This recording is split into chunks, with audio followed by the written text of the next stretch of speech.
Bueno, hermanos, vamos a abrir nuestras Biblias en Hechos capítulo 7. Hechos capítulo 7.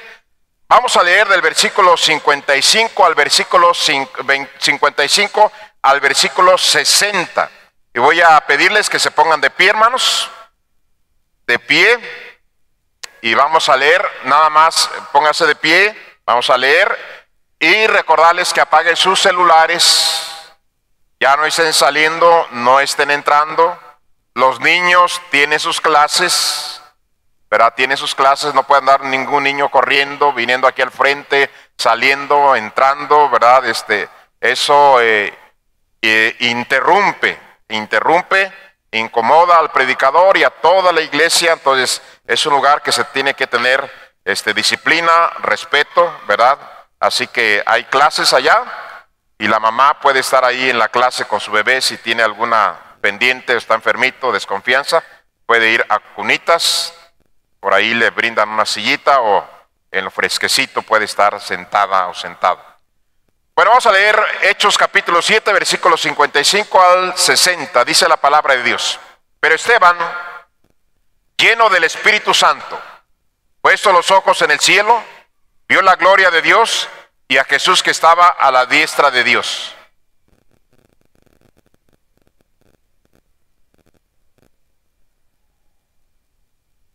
Entonces ellos, dando grandes voces, se taparon los oídos y arremetieron a una contra él.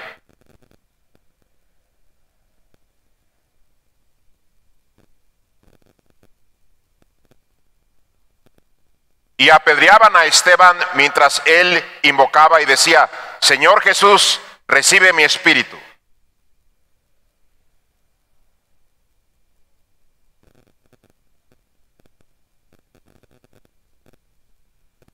Vamos a cerrar nuestros ojos, hermanos, vamos a orar. Padre Celestial, en esta noche le damos nuevamente gracias por traernos con bien para escuchar su palabra. Ahora le pedimos que bendiga todas las clases con los maestros y maestras. Úseles a enseñar la Biblia con amor, con fe, con entusiasmo. Y a mí ayúdeme también, Señor, a predicar este mensaje que sea de ayuda para todos, sea de inspiración, de ejemplo a seguir. Perdone también nuestros pecados. Ayúdenos a todos los creyentes a que nos esforcemos a vivir una vida sincera, una vida transparente, una vida limpia. A pesar de que nos encontramos en un mundo tan corrompido, tan sucio, ayúdenos a no ser parte de la maldad, sino que, como su palabra nos exhorta, sino que resplandezcamos en medio de toda esta generación mala y perversa. Le pido una vez más que me ayude a explicar claramente su palabra en Cristo Jesús. Amén. Pueden tomar su lugar, hermanos. En esta noche seguimos con las vidas de grandes hombres de la Biblia. Ahora vamos a hablar acerca de la vida del apóstol Pablo. En el versículo número 58 dice la Escritura: y echándole fuera de la ciudad, le apedrearon, y los testigos pusieron sus ropas a los pies de un joven que se llamaba Saulo. Aquí aparece este personaje tan importante en el Nuevo Testamento, el gran apóstol Pablo, quien terminó su carrera siendo un hombre espiritual, anciano. Comienza a darnos información la Biblia de este hombre Pablo desde que era un jovencito, un joven. Aquí la Biblia nos dice, ¿verdad?, y echándole fuera de la ciudad, le apedrearon, hablando de Esteban, y los testigos pusieron sus ropas a los pies de un joven que se llamaba Saulo de Tarso. ¿Quién era Saulo de Tarso? Saulo de Tarso era hijo de una familia que vivieron precisamente en Tarso. Él nació en el país de Roma, era un ciudadano romano. Los padres de Saulo de Tarso eran hombres que se dedicaban al comercio de las pieles. Sus padres eran hombres de dinero. Saulo de Tarso pertenecía a la tribu de Benjamín. Él nació en Roma, pero creció en en la más importante ciudad, Jerusalén. Él fue instruido por un gran maestro llamado Gamaliel. La religión, era un hombre religioso, celoso de lo que creía, era fariseo de fariseos. Este joven era un joven irreprensible en cuanto a la ley. Y fíjese, este jovencito, hermanos, era un hombre tan intelectual, tan dedicado al aprendizaje, tan celoso de sus costumbres, de sus creencias.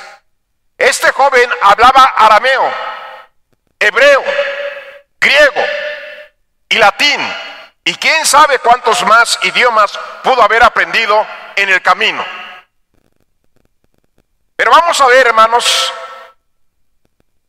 algunos puntos, los más importantes que yo considero. Pudiéramos hablar mucho de Saulo de Tarso, pero vamos a tener un resumen de las cosas que yo considero que son las cosas más importantes en la vida de Saulo de Tarso. Vamos a ver, en primer lugar, que Saulo de Tarso fue un perseguidor de la iglesia de Jesucristo. Dice la palabra de Dios ahí en Hechos capítulo 8, versículo 1 al 3, y Saulo consentía en su muerte.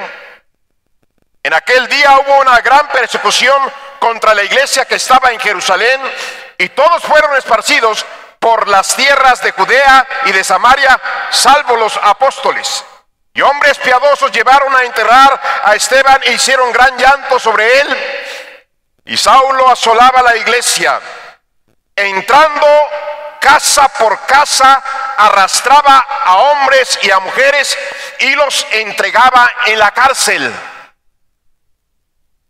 Esto fue el apóstol Pablo cuando no era cristiano.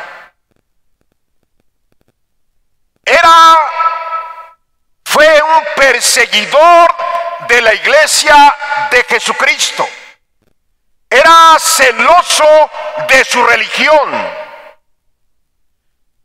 Saulo de Tarso, siendo joven, él conoció a este gran cristiano, Esteban, lo escuchó hablar con denuedo historia de Israel, hablar acerca de Jesucristo con valor, con denuedo, con entrega.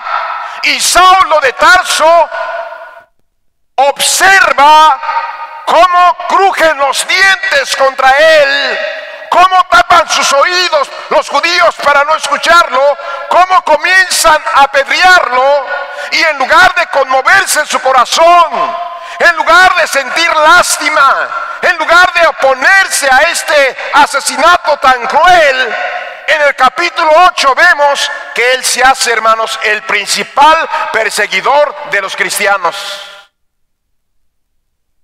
La Biblia dice que Saulo de Tarso, hermanos, entraba de casa en casa y sacaba a hombres y a mujeres del cabello y los llevaba arrastrando hasta meterlos a la cárcel. Los aborrecía, los odiaba, no los quería. Pero ¿sabe qué? No es el único. Saulo de Tarso estaba equivocado con lo que estaba haciendo. Él creía que estaba haciendo bien. Y sabe, creo que todos hemos experimentado que alguien nos aborrezca, que alguien nos critique, que alguien nos insulte, que alguien nos maldiga, porque somos cristianos. Pero están equivocados. Al igual que Saulo de Tarso estaba equivocado. Ahora, nadie ha ido a nuestra casa y nos ha sacado de los cabellos y nos ha llevado a la cárcel. No hemos vivido eso.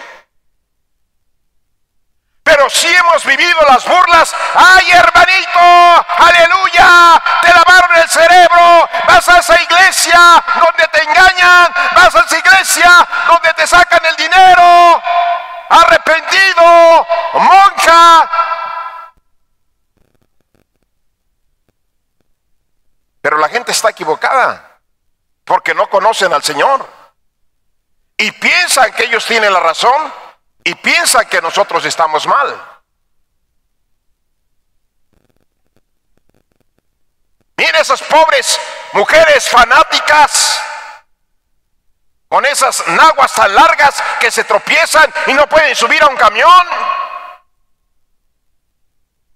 Estos pobres niños, ahí los llevan a la fuerza a la iglesia, a que les laven la pobre cabecita. Pobres de ellos, ¿qué va a hacer de ellos?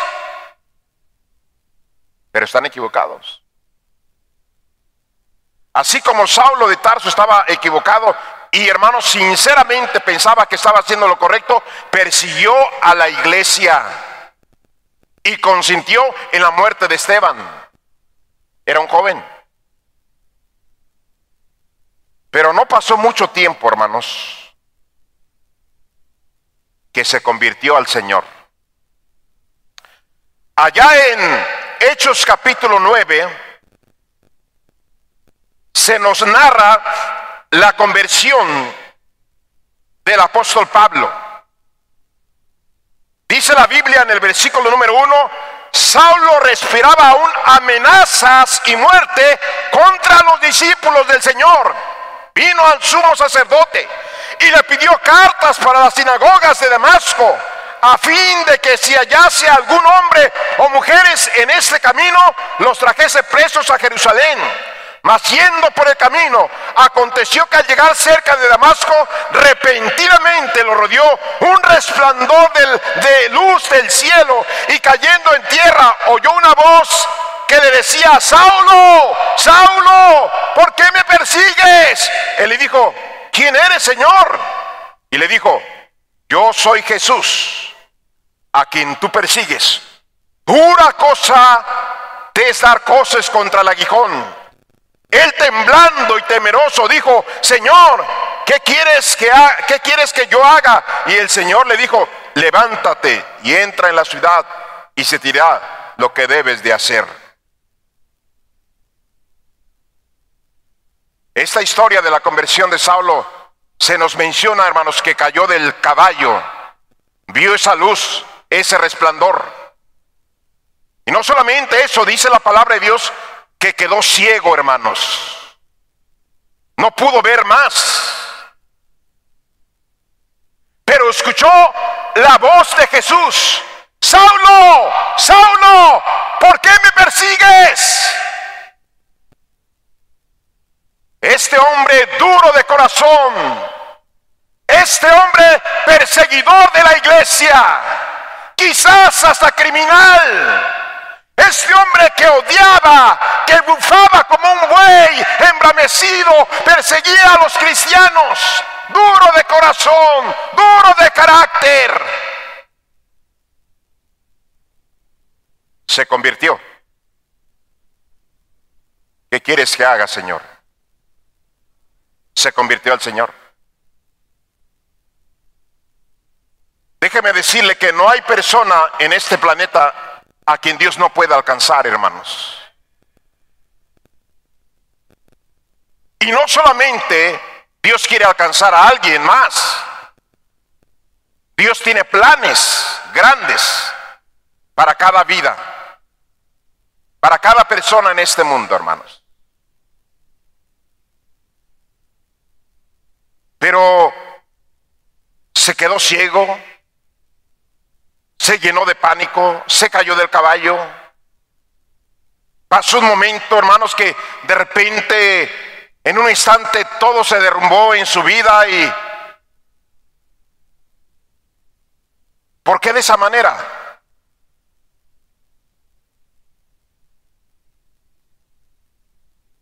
Lo que veo en la historia, hermanos, de Saulo de Tarso, es que Dios, hermanos, tiene que usar cosas drásticas y duras cuando tiene un plan para alguien en su ministerio. Yo creo que si las cosas se hubieran dado suavecitas en la vida de Saulo de Tarso, no hubiera habido, hermanos, esa conversión. En sí, hermanos, Dios tuvo que humillarlo, lastimarlo, dejarlo ciego, en tinieblas. ¿Para qué? Para tocar más profundamente su corazón. Y no somos pocos, hermanos, en este mundo. En realidad somos muchos los que somos duros de corazón y cabezones, y tercos, y necios. Y Dios nos ama tanto, y Dios tiene tan grandes planes con nuestra vida, que Dios tiene que tocarnos las áreas más débiles y sensibles en nuestra vida para humillarnos y que le hagamos caso. Estoy hablando en esta noche a hombres y mujeres que si no es por la desgracia que vino a tu vida, la enfermedad que vino a tu vida, el peligro que vino a tu vida, la miseria que vino a tu vida, el estar al punto de la muerte, no estarías aquí. Dios tuvo que permitir algo que quebrantara nuestro corazón para que entonces le dijéramos: aquí estoy, Señor, ¿qué quieres de mí? Y nadie de los que están sentados aquí piense que Dios no puede quebrantar la dureza de tu corazón. Dios trata primero de convencerte con su amor, su bondad, su paciencia. Pero cuando alguien, hermanos, hace a un lado todo ese amor, toda esa paciencia, toda esa misericordia, queda una cosa, hermanos, nada más: el quebranto. El quebranto, hermanos.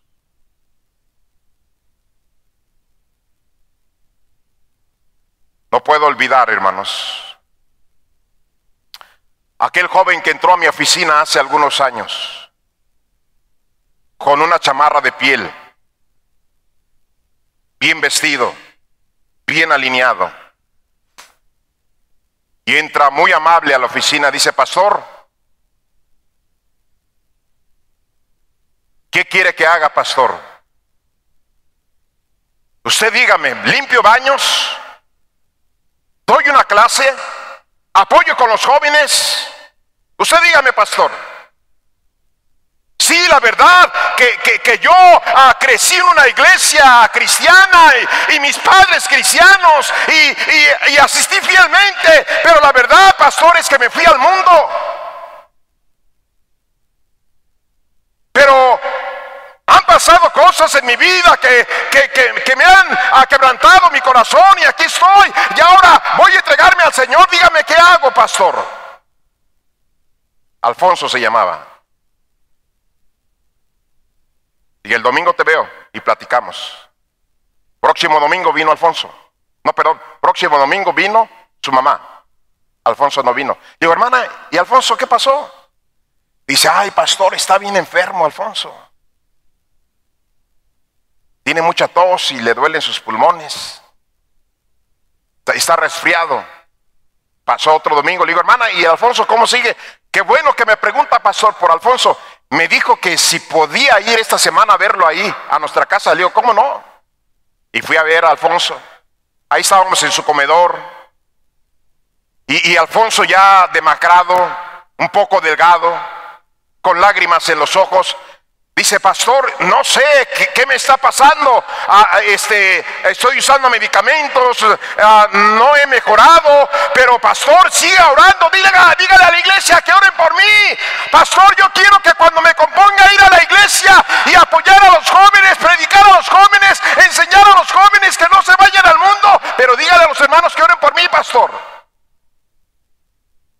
Siguiente domingo no llegó. Su mamá me dice, pastor, me dijo Alfonso que si pudiera verlo. Esta otra ocasión que fui, hermanos, estaba en un catre hecho una calavera, vomitando y vomitando flemas, prácticamente un esqueleto. Ahí se soltó, hermanos, con lágrimas y ruegos y suplicos, diciendo, pastor, pastor, ore por mí, pastor. Yo no quiero estar más así, pastor, ore por mí. Lo ungí con aceite, oré por él. Pero la siguiente vez, hermanos, su madre me dijo, pastor, ¿puede ir a ver a mi hijo, a Gloria Mendiola? Hay un hospital ahí. Y me dio las domicilio y la ubicación. Y hermanos, que entro a ese hospital, un hospital pequeño, había como unos 20 jóvenes en catres. Llegué con Alfonso, oré por él. Y el encargado ahí, estaba una enfermera y un encargado. La enfermera estaba esperándome en la puerta de salida, pero yo le dije al encargado, le digo, oiga, ¿y qué tienen todos estos que están aquí? El encargado me dice, todos los que están aquí son jóvenes que están en un estado terminal infectados de SIDA. La enfermera me entrega un folder y me dice, pastor, hágame favor de llevarle a la mamá de Alfonso este folder. Y lo abrí y decía, relaciones sexuales fuera del matrimonio desde que tenía 12 años.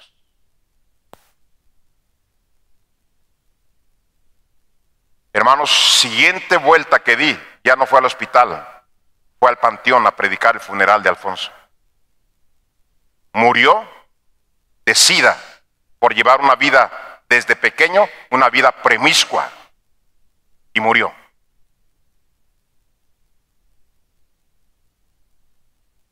Hermano, a mí la Biblia me dice que Dios no quiere la muerte del malo. Quiere que se convierta de sus malos caminos a Él. Y Dios nunca va a traer un juicio, nunca va a castigar, sino antes nos ha hablado, hermanos.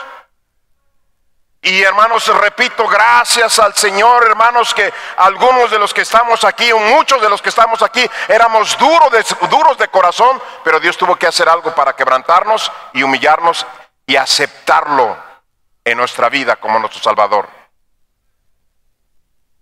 Se convirtió.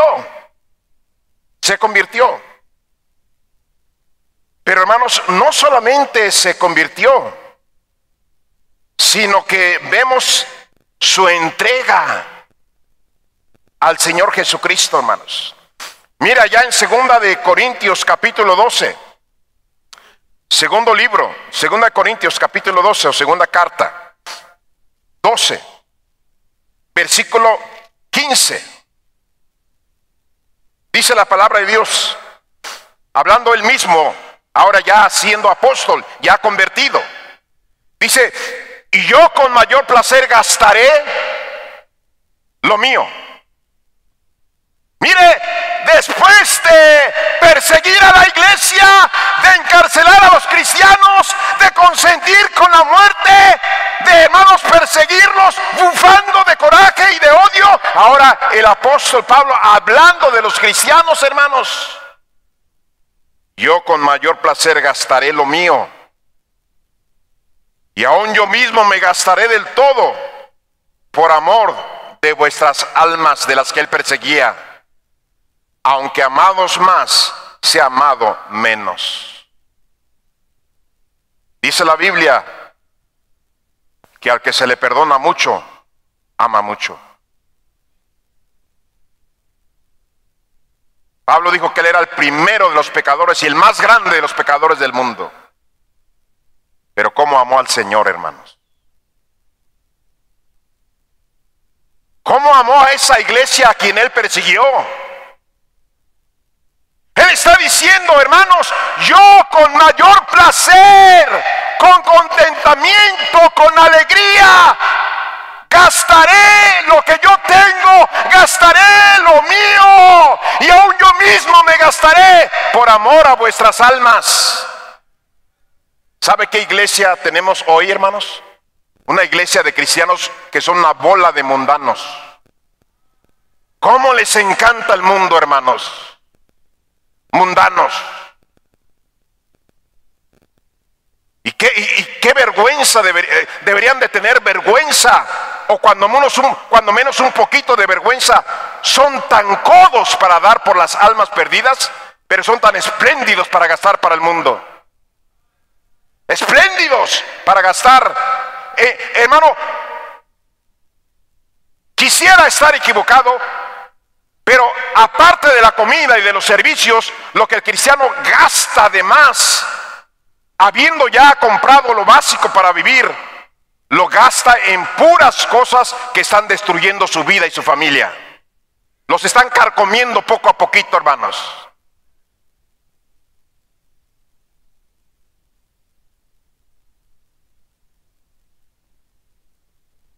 Él fue un hombre real, hermanos, no una fantasía.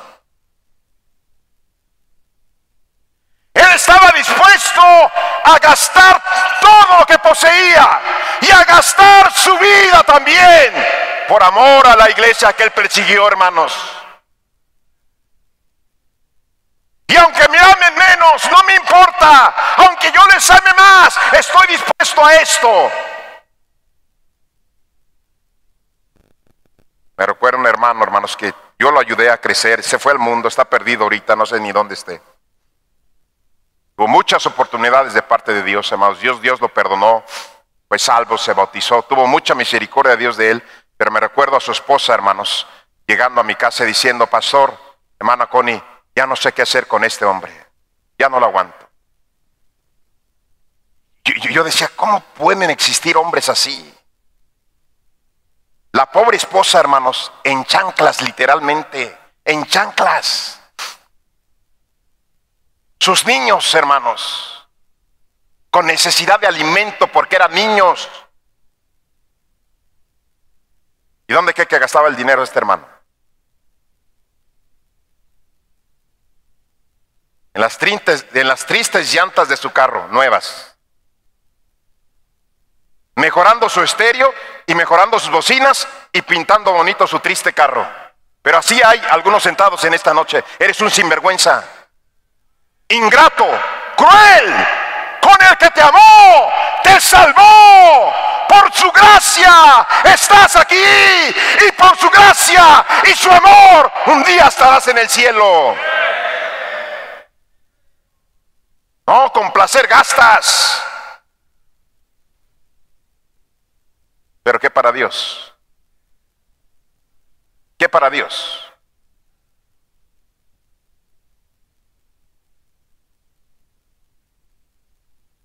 Para algunos de ustedes, hermanos, Dios está en segundo o en último término de tu vida.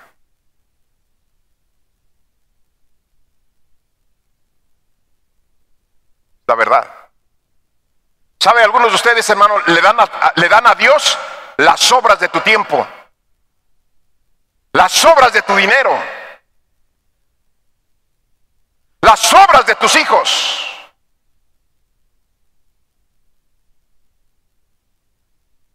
Cristianos mundanos, cristianos tibios, ni calientes ni fríos.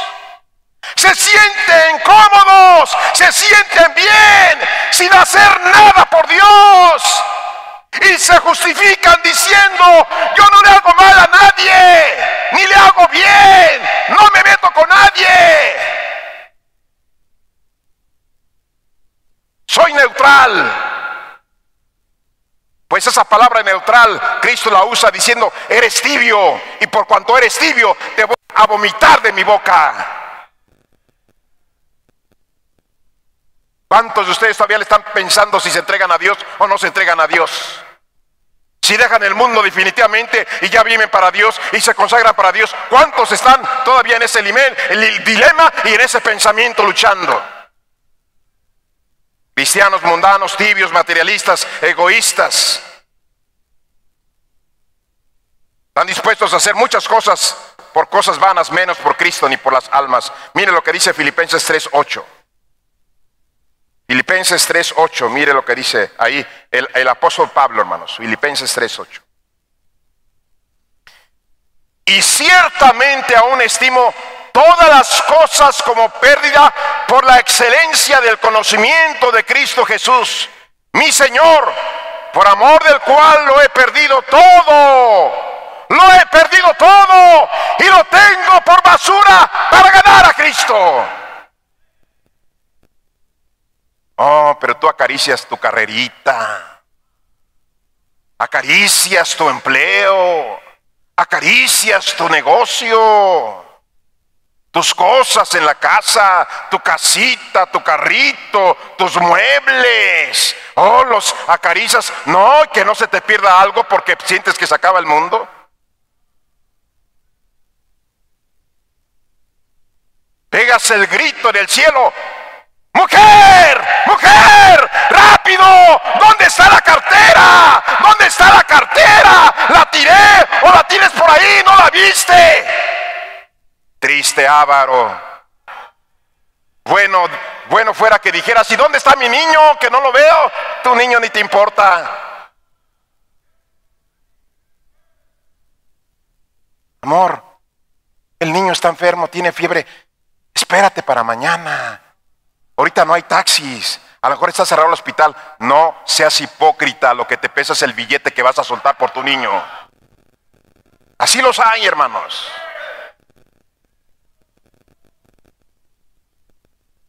El apóstol Pablo dice: todo el conocimiento, todo el honor, todo el respeto, todo el dinero, todos los certificados, mi religión, mis idiomas, todo eso lo tengo como basura por amor a Cristo.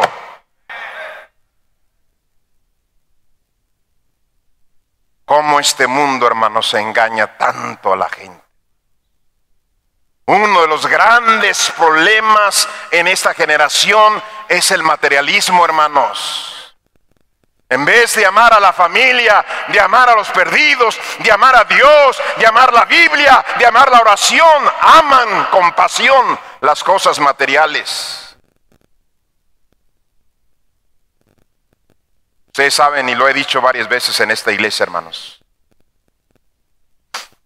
la historia que sucedió aquí en Monterrey, no fue en otro estado, sucedió aquí en Monterrey. Salió en las noticias a nivel nacional.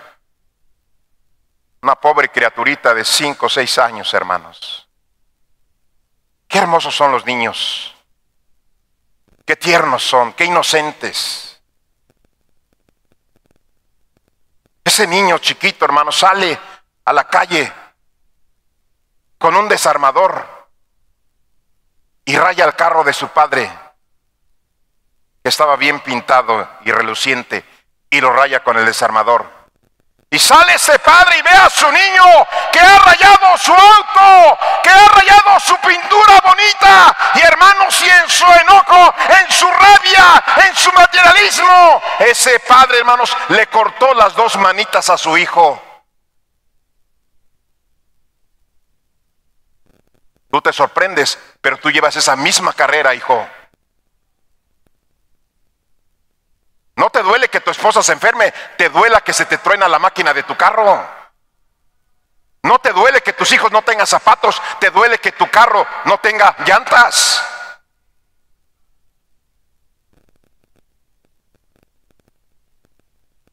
Hermanos, qué vida de este hombre, hermanos.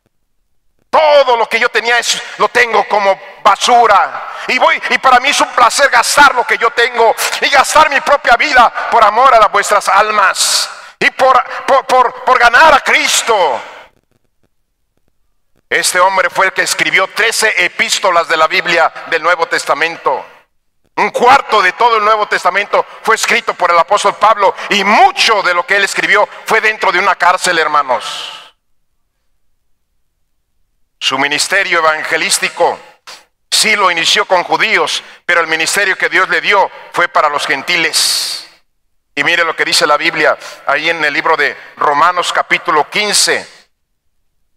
Romanos capítulo 15, versículo 16 y versículo 19.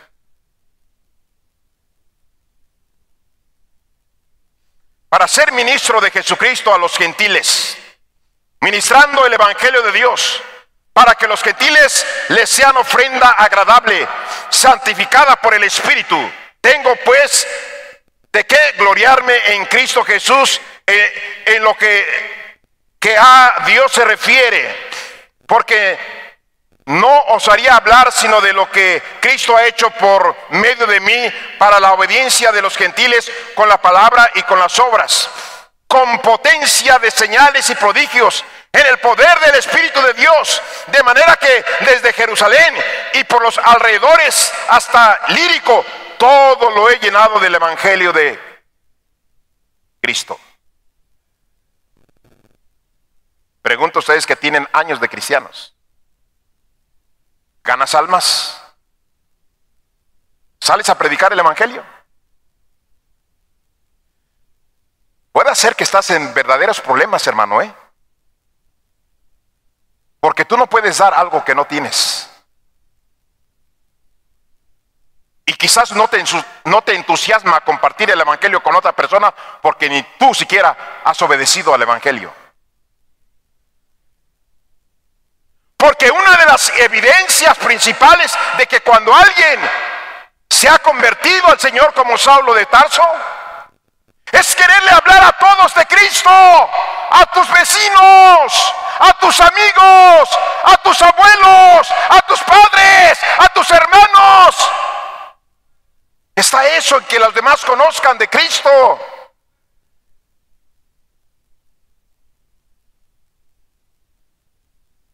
¿Cuántas almas ganaste esta semana? ¿A quién le hablaste de Cristo? Lo más triste es que hay gente, hermanos, que gana almas y trae gente a la iglesia y la cuida. Y hay gente en iglesias como esta, hermanos, que en vez de traer a alguien para que conozca a Cristo, con su mal testimonio y su cara de que está chupando limón, cara de guante de boxeador, los corren. Los corren. Y de una vez, ¿para qué le hacemos al cuento, hermanos? Hay gente sentada en esta noche que lo que tú amas es el dinero y no es a la gente. Esa es la realidad. Por eso eres infeliz y seguirás siendo infeliz el resto de tu vida.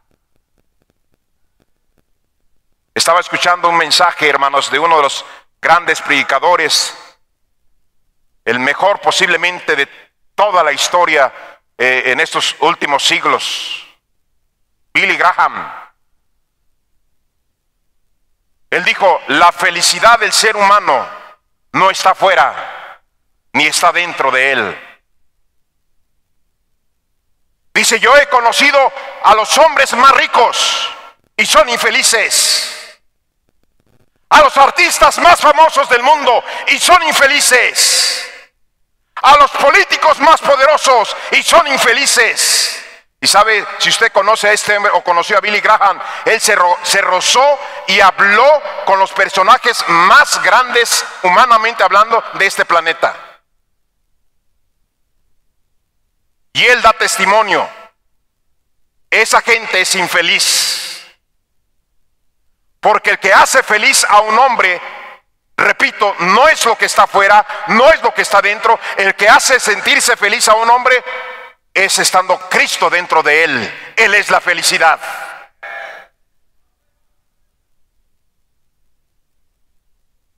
Por eso El apóstol Pablo estando en la cárcel, en el cepo, en un calabozo oscuro y frío, amenazado de tortura y de muerte, allí, hermanos, alabó al Señor y oró a su Dios y pudo decir: regocíjense, hermanos. Y otra vez se los vuelvo a repetir: regocíjense. ¿Por qué? Porque era feliz. Él era feliz.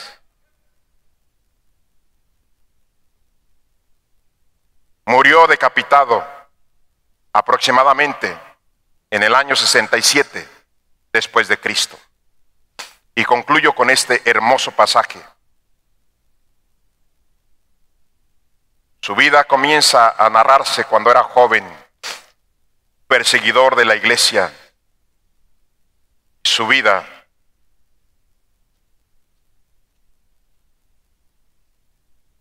va terminando, concluyendo el ciclo de su vida y de su ministerio allá en segunda de Timoteo capítulo 4, versículos 5 y 8. Dice: pero tú sé sobrio en todo, soporta aflicciones, haz obra de evangelista, cumple tu ministerio, porque yo estoy ya para ser sacrificado y el tiempo de mi partida está cerca. He peleado la buena batalla, he acabado la carrera, he guardado la fe. Por lo demás, me está guardada la corona de justicia, la cual me dará el Señor, juez justo, en aquel día, y no solo a mí, sino también a todos los que aman su venida. Así termina este gran hombre de Dios. Y así también a los que aman su venida. Hay quienes en esta noche, en esta semana, ni siquiera has pensado en la venida de Cristo. Es más, no te quisieras morir para conseguir más cosas de este mundo. No es que digas: es que yo no me quiero morir para servir más a Dios. No, es que tú no te quieres morir porque amas tanto este triste mundo.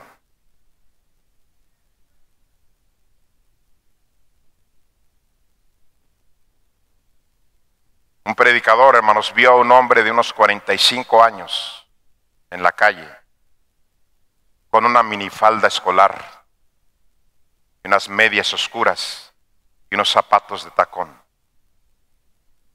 Y este pastor se quebrantó y dijo: Señor, ya no podemos estar en este mundo.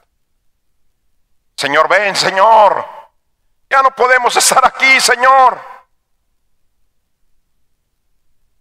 Y hay quienes, hermanos, les encanta estar aquí. Les gusta estar aquí, hermanos.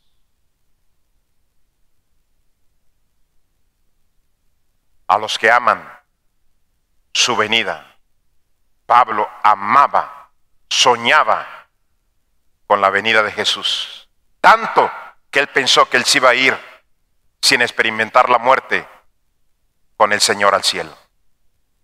Es un ejemplo este hombre que debemos todos de seguir, hermanos. Vamos a orar, cierren sus ojos, vamos a orar. Padre Celestial, en esta noche le damos gracias porque usted nos ha hablado. Se necesitaría tener un corazón de pedernal completamente duro para no darnos cuenta que usted ha hablado en alguna área en esta noche en nuestra vida. Tenemos muchas profesiones de que somos cristianos, pero convertidos muy pocos. Menos como se convirtió el apóstol Pablo. Bendiga esta invitación, Señor. Que no se quede ahí en el altar nada más palabras y lágrimas, sino que se ponga en práctica y se esfuerce a ser el cristiano que debemos de ser. Salve a las personas que nos visitan en esta noche, que no tienen seguridad de salvación. Todos en oración, si Dios te habló, no tardes en responderle a tu Dios.